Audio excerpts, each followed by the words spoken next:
یہ غار ہرا پہاڑی پر قریباً 10,000 اسکوائر فٹ اوپر عصر کا وقت ہو گیا تو لوگ نماز پڑھ رہے ہیں اپنا مصلی بچھا کے۔ محترم ناظرین السلام علیکم۔ آج اللہ کا شکر ہے ہم غار ہرا پہاڑی پر چڑھنے جا رہے ہیں، اس غار ہرا پہاڑی پر جس پر نبی مقدس صلی اللہ علیہ وسلم پر قرآن مقدس کی سب سے پہلے وحی نازل ہوئی تھی۔ سورہ علق کی 5 آیتیں، اقرأ بسم ربک الذی خلق خلق الانسان من علق اقرأ وربک الاکرم الذی علم بالقلم علم الانسان ما لم يعلم کی یہی 5 آیتیں سب سے پہلے وحی اسی غار ہرا پہاڑی کے اوپر غار میں جب نبی اکرم صلی اللہ علیہ وسلم موجود تھے، حضرت جبرائیل علیہ السلام آئے اور یہی 5 آیتیں نبی مکرم صلی اللہ علیہ وسلم کو سکھائیں، جو سب سے پہلی وحی کہی جاتی ہے۔ اس غار کے طرف ہم رواں دواں ہیں اور چڑھ رہے ہیں۔ ویڈیو میں آپ بنے رہیں، پوری تاریخی پس منظر کو آپ کو دکھانے کی کوشش کریں گے۔ یہ چھوٹے چھوٹے بچے بھی ماشاءاللہ غار ہرا پہاڑی سے اتر رہے ہیں اور ہم بالکل اوپر چڑھنے کی کوشش کریں گے۔ یہ گارڈ ہیں سامنے، جزاک اللہ خیر۔ السلام علیکم۔ وعلیکم السلام ورحمۃ اللہ۔ پہاڑی پر چڑھتے ہوئے جو بھی خوشنما منظر مجھے دکھائی دے گا میں آپ تمام ناظرین کو دکھانے کی کوشش کروں گا۔ آپ بنے رہیں، پورے ویڈیو دیکھنے کی کوشش کریں۔ بالکل تاریخی منظر اور نبی مقدس صلی اللہ علیہ وسلم کی عبادت کرنے کا وہ پہاڑ جس میں نبی اکرم صلی اللہ علیہ وسلم چڑھ کر عبادت کیا کرتے تھے۔ ناظرین ابھی تقریباً 3,000 فٹ بھی ہم چڑھ نہیں سکے ہیں اور ابھی 9,000 فٹ باقی ہے، اور میں آپ کو اونٹ دکھا رہا ہوں اوپر سے۔ کتنے خوبصورت اونٹ ہیں نیچے بندھے ہوئے، اور جو خوشنما منظر ہوگا میں آپ کو دکھانے کی کوشش کروں گا۔ یہ سامنے 4-5 اونٹ دکھائی دے رہے ہیں۔ غار ہرا کی پہاڑی کی اونچائی تقریباً 12,000 اسکوائر فٹ اونچا ہے، اور ہم ابھی لگ بھگ 3,000 اسکوائر فٹ سفر کر چکے ہیں، اور پوری اگر مکمل چلنے کی ویڈیو بناتے ہیں تو ویڈیو بہت زیادہ لمبا ہونے کا اندیشہ ہے، اس لیے ہم ویڈیو روک کر خاص مقامات کو، خاص جگہوں کو دکھانے کی کوشش کریں گے۔ تقریباً 3,500 اسکوائر فٹ ہم چڑھ چکے ہیں 12,000 اسکوائر فٹ میں، اور ابھی سانس پھولنے لگ گیا ہے۔ دیکھیے مکمل اوپر تک جا سکتے ہیں یا نہیں۔ یہ ہمارے صدام حسین ہیں۔ ناظرین تقریباً 6,000 اسکوائر فٹ غار ہرا کا سفر ہم طے کر چکے ہیں، اور 6,000 باقی ہے ہمارے سامنے۔ ہم کوشش کرتے ہیں آدھا لگ بھگ تقریباً بتا سکتے ہیں، پورا یقیناً تو نہیں بتا سکتے۔ آدھا ادھر اور آدھا ادھر، یہ دیکھ سکتے ہیں ادھر نیچے آدھا 6,000 اسکوائر فٹ اور اوپر 6,000 اسکوائر فٹ، 12,000 جیسا کہ ہم نے سنا ہے 12,000 اسکوائر فٹ اونچائی ہے۔ اور یہ مکہ کے خوبصورت اور خوشنما مکانات نظر آ رہے ہیں، اور یہ چاروں طرف سے پہاڑی گھرا ہوا ہے، اور اللہ کے نبی صلی اللہ علیہ وسلم کیسے غار ہرا پہاڑی پر چڑھتے تھے اللہ بہتر جاننے والا ہے۔ ہم لوگ تو بالکل تھک چکے ہیں اور پھر بھی چڑھنے کی کوشش کرتے ہیں۔ آپ ناظرین سے گزارش ہے بنے رہیں، اور غار ہرا کے اندر کا وہ کھو بھی دکھانے کی کوشش کریں گے۔ تو آئیے ہم چلتے ہیں۔ مکمل چلنے کا ویڈیو نہیں بنا سکتے ہیں، بہت زیادہ لمبا ہو جائے گا، اس لیے میں مختصر ویڈیو بنانے کی کوشش کر رہا ہوں، اور کاٹ کے میں خاص جگہوں کو دکھانے کی کوشش کر رہا ہوں۔ اوکے ناظرین، ہم سمجھتے ہیں 7,000 اسکوائر فٹ ہم اونچائی پر چڑھ چکے ہیں، اور 7,000 اسکوائر فٹ کے اونچائی پر سے یہ نظارہ ہے مکے کا۔ چاروں طرف سے پہاڑ اور کہیں کہیں خوشنما اور بہت ہی خوبصورت محل تعمیر ہے۔ اور یہ دائیں طرف کا نظارہ ہے غار ہرا کے، دائیں ہاتھ چڑھتے ہوئے دائیں ہاتھ کی طرف کا نظارہ ہے، اور یہ بائیں ہاتھ کا نظارہ آپ کو دکھانے کی کوشش کر رہا ہوں غار ہرا کے۔ غار ہرا میں چڑھتے ہوئے یہ بائیں ہاتھ کی طرف کا نظارہ ہے نیچے سے، اور یہ خانہ کعبہ کی طرف یہ مکہ کا شہر ہے۔ بہت خوبصورت محل اور بہت خوشنما منظر دیکھنے کو ملتے ہیں، اور یہ خانہ کعبہ میں جو کلاک ٹاور ہے وہ نظر آ رہا ہے، اور یہاں اذان شروع ہو چکی ہے اور ہم لوگ غار حرا کی طرف آگے بڑھنے کی کوشش کر رہے ہیں۔ یہ غار حرا ہم سمجھتے ہیں 7000 اسکوائر فٹ ہم اوپر چڑھ چکے ہیں، 5000 ہمارا چڑھنا باقی ہے۔ تو ہم کوشش کرتے ہیں غار حرا کا وہ کھو دکھانے کی کوشش کریں گے انشاءاللہ۔ یہ پہاڑی کے راستے پر کبوتر کو دانے ڈالے گئے ہیں، یہ کبوتر دانے کھا رہے ہیں۔ تو ناظرین، غار حرا کے پہاڑی کے اونچائی کے تقریباً ہم 8000 اسکوائر فٹ اوپر آ چکے ہیں، اب بھی 4000 ہم کو لگتا ہے باقی ہے۔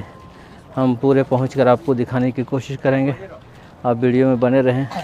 ہم لوگ تھک کر بیٹھے ہوئے ہیں، تھوڑا آرام کر رہے ہیں، پھر چلنے کی کوشش کریں گے اور ویڈیو کو بہت مختصر بنانے کی کوشش کریں گے۔ ناظرین، یہ ترکین بابا جان ہیں جو 85 سال کی عمر ہے، یہ بھی غار حرا پر چڑھنے کی کوشش کیے ہیں اور یہ ہم لوگ ساتھ چل رہے ہیں۔ محترم ناظرین، تقریباً 9 سے 10 ہزار اسکوائر فٹ غار حرا پہاڑی پر ہم چڑھ چکے ہیں اور 2 سے 3 ہزار ہی کے قریب اب باقی ہے۔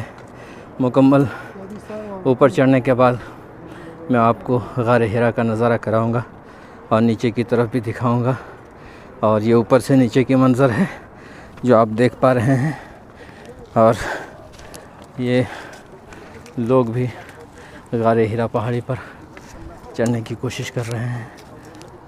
یہ منظر ہے، بہت زبردست ہے۔ یہ دیکھیے اوپر چڑھتے ہوئے لگ بھگ 10,000 اسکوائر فٹ اوپر ایک بلی ہم نے دیکھا جو صدام کے سامنے ہے۔ یہ دیکھیے 10,000 اسکوائر فٹ اوپر بلی کو آپ دیکھ رہے ہیں، یہ بلی ہے 10,000 اسکوائر فٹ اوپر تقریباً۔ یہ دیکھیے چھوٹی سی بلی کالی اور سفید رنگ کی ہے۔ سبحان اللہ، اللہ اکبر۔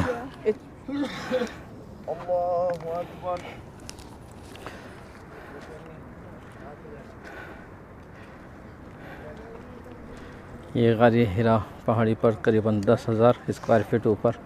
عصر کا وقت ہو گیا تو لوگ نماز پڑھ رہے ہیں اپنا مصلی بچھا کے۔ ہمارے ساتھی بھی اس 10,000 اسکوائر فٹ اونچائی پر رک کر نماز عصر جماعت سے ادا کی، اور اب تقریباً 2,000 اسکوائر فٹ ہمارے خیال سے باقی ہے، وہ بھی ہم طے کرنے کی کوشش کریں گے اور آپ کو مکمل نظارہ ہم دکھانے کی کوشش کریں گے۔ آپ سب سے گزارش ہے ویڈیو سے بنے رہیں۔ اور یہ مکہ کے غار حرا کے چاروں طرف پہاڑ ہی پہاڑ ہے، یہ آپ دیکھ سکتے ہیں۔ یہ نماز پڑھ رہے ہیں ساتھی، یہ اونچائی کی طرف کا راستہ ہے۔ تو ناظرین، قریباً ہم 11,000 اسکوائر فٹ اونچائی کو طے کر چکے ہیں۔ اب ہم سمجھتے ہیں صرف 1,000 اونچائی کا طے کرنا ہمارے لیے باقی ہے، اور یہ بالکل اوپر میں ہمارے کنٹری ترکیہ، یہ ترکیہ کے ہمارے ساتھی ماسکو تراک، یہ تقریباً 11,000 اونچائی پر بیٹھ کے تھوڑا آرام فرما رہے ہیں یہ ہمارے ساتھی، جزاک اللہ خیر۔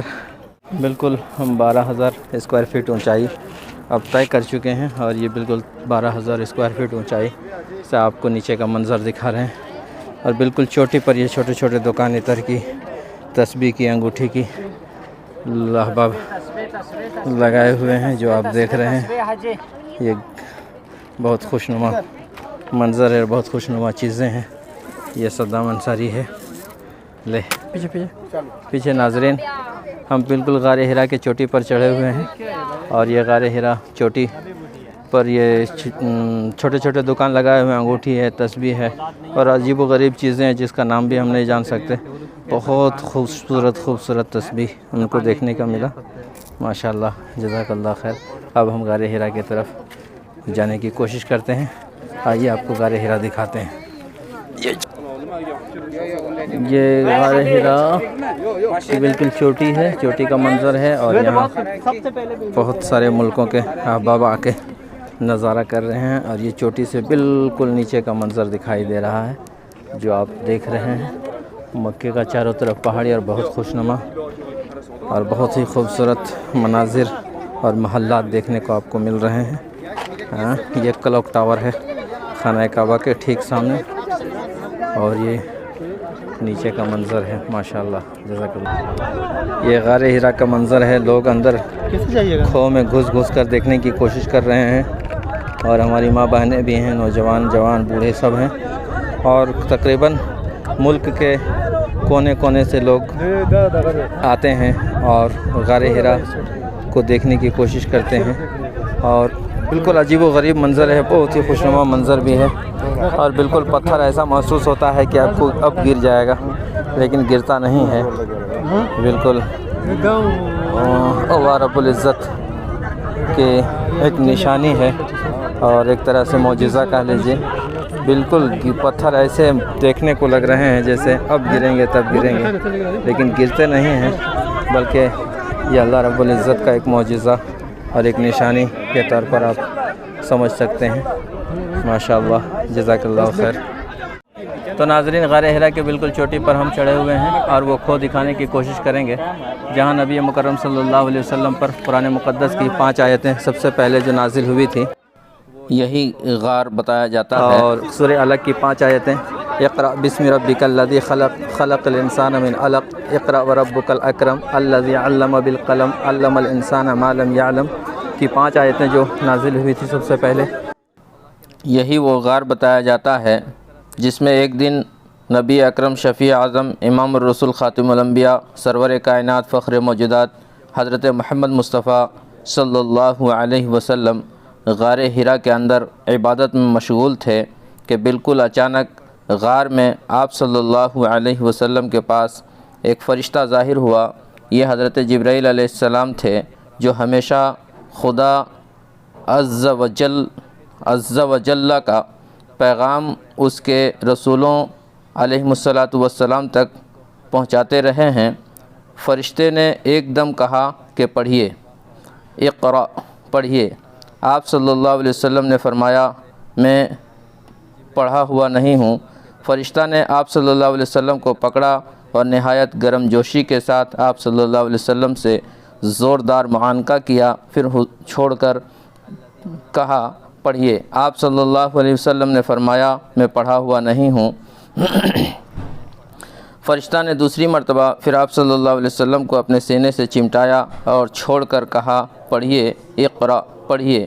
آپ صلی اللہ علیہ وسلم نے پھر وہی فرمایا میں پڑھا ہوا نہیں ہوں۔ تیسری مرتبہ فرشتے نے آپ صلی اللہ علیہ وسلم کو بہت زور کے ساتھ اپنے سینے سے لگا کر چھوڑا اور کہا اقرأ، پڑھیے۔ تو نبی اکرم صلی اللہ علیہ وسلم نے سورہ علق کی 5 آیتیں اقرأ بسم ربک الذی خلق خلق الانسان من علق اقرأ وربک الاکرم الذی علم بالقلم علم الانسان ما لم یعلم کی 5 آیتیں پڑھیں۔ یہی سب سے پہلی وحی تھی جو آپ صلی اللہ علیہ وسلم پر نازل ہوئی۔ ان آیتوں کو یاد کر کے حضور اقدس صلی اللہ علیہ وسلم اپنے گھر تشریف لائے، مگر اس واقعہ سے جو بالکل ناگہانی طور پر آپ صلی اللہ علیہ وسلم کو پیش آیا، اس سے آپ صلی اللہ علیہ وسلم کے قلب مبارک پر لرزہ طاری تھا۔ آپ صلی اللہ علیہ وسلم نے گھر والوں سے فرمایا کہ مجھے کملی اڑھا دو، مجھے کملی اڑھا دو، زملونی زملونی کے الفاظ ہیں حدیث کے، مجھے کملی اڑھا دو، مجھے کملی اڑھا دو۔ جب آپ صلی اللہ علیہ وسلم کا خوف دور ہوا اور کچھ سکون ہوا تو آپ صلی اللہ علیہ وسلم نے حضرت بی بی خدیجہ رضی اللہ عنہا سے غار حرا میں پیش آنے والا واقعہ بیان فرمایا کہ مجھے اپنی جان کا ڈر ہے۔ یہ سن کر حضرت خدیجہ رضی اللہ عنہا نے کہا نہیں، ہرگز نہیں، ایسا ہرگز نہیں ہو سکتا، آپ صلی اللہ علیہ وسلم کی جان کو کوئی خطرہ نہیں ہے، خدا کی قسم اللہ تعالیٰ کبھی بھی آپ صلی اللہ علیہ وسلم کو ضائع نہیں ہونے دیں گے، ضائع نہیں کریں گے۔ آپ صلی اللہ علیہ وسلم تو رشتہ داروں کے ساتھ بہترین سلوک کرتے ہیں، دوسروں کا بار خود اٹھاتے ہیں، بوجھ خود اٹھاتے ہیں، خود کما کر مفلسوں اور محتاجوں کو عطا فرماتے ہیں، مسافروں کی مہمان نوازی کرتے ہیں اور حق و انصاف کی خاطر سب کی مصیبتوں اور مشکلات میں کام آتے ہیں۔ اس کے بعد حضرت خدیجہ رضی اللہ عنہا آپ صلی اللہ علیہ وسلم کو اپنے چچا زاد بھائی ورقہ بن نوفل کے پاس لے کر گئیں۔ ورقہ بن نوفل ان لوگوں میں سے تھے جو موحد تھے اور اہل مکہ کے شرک و بت پرستی سے بیزار ہو کر نصرانی ہو گئے تھے اور انجیل کا عبرانی زبان سے عربی میں ترجمہ کیا کرتے تھے۔ بہت بوڑھے اور نابینا ہو چکے تھے حضرت بی بی خدیجہ رضی اللہ عنہا نے ان سے کہا کہ بھائی جان آپ اپنے بھتیجے کی بات سنیے۔ ورقہ بن نوفل نے کہا کہ بتائیے آپ نے کیا دیکھا ہے؟ حضور صلی اللہ علیہ وسلم نے غار حرا کا پورا واقعہ بیان فرمایا۔ یہ سن کر ورقہ بن نوفل نے کہا کہ یہ تو وہی فرشتہ ہے جس کو اللہ تعالیٰ نے حضرت موسیٰ علیہ السلام کے پاس بھیجا تھا۔ پھر ورقہ بن نوفل کہنے لگے کہ کاش میں آپ صلی اللہ علیہ وسلم کے اعلان نبوت کے زمانے میں تندرست جوان ہوتا، کاش میں اس وقت زندہ رہتا جب آپ صلی اللہ علیہ وسلم کی قوم آپ کو مکہ سے نکالے گی۔ یہ سن کر حضور صلی اللہ علیہ وسلم نے تعجب سے فرمایا کیا مکہ والے مجھے مکہ سے نکال دیں گے؟ تو ورقہ بن نوفل نے کہا جی ہاں، جو شخص بھی آپ صلی اللہ علیہ وسلم کی طرح نبوت لے کر آیا لوگ اس کے ساتھ دشمنی پر کمر بستہ ہو گئے۔ تو ناظرین، یہ غار حرا وہ پہاڑی ہے جس میں نبی اکرم صلی اللہ علیہ وسلم آ کر اس غار میں بیٹھ کے عبادت فرمایا کرتے تھے۔ یہ وہی غار بتایا جاتا ہے اور اس پہاڑ کی اونچائی تقریباً 12,000 اسکوائر فٹ اونچا ہے، اور اس پہاڑ پر نبی اکرم صلی اللہ علیہ وسلم کس طریقے سے چڑھتے تھے اللہ ہی بہتر جاننے والا ہے، اور پھر یہاں آ کر عبادت کرتے تھے۔ اس تاریخی پس منظر کو لوگ دیکھنے کے لیے دنیا کے کونے کونے سے بوڑھے جوان بچے ہر طرح کے لوگ چڑھ کر اس تاریخی پس منظر کو دیکھتے ہیں۔ یہ غار جو آپ دیکھ رہے ہیں جہاں ایک ٹوپی نظر آ رہی ہے وہاں وہ نماز پڑھ رہے ہیں، اور وہاں عورتیں بیٹھ کر نماز پڑھتی ہیں، جگہ کم ہے اور مرد حضرات کھڑے ہو کے، تو یہی وہ تاریخی پس منظر ہے۔ تو ناظرین، غار حرا کا مقدس واقعہ اور تاریخی مقام کو دکھانے کی کوشش کیا۔ اچھا لگے تو آگے شیئر کریں۔ جزاک اللہ خیر۔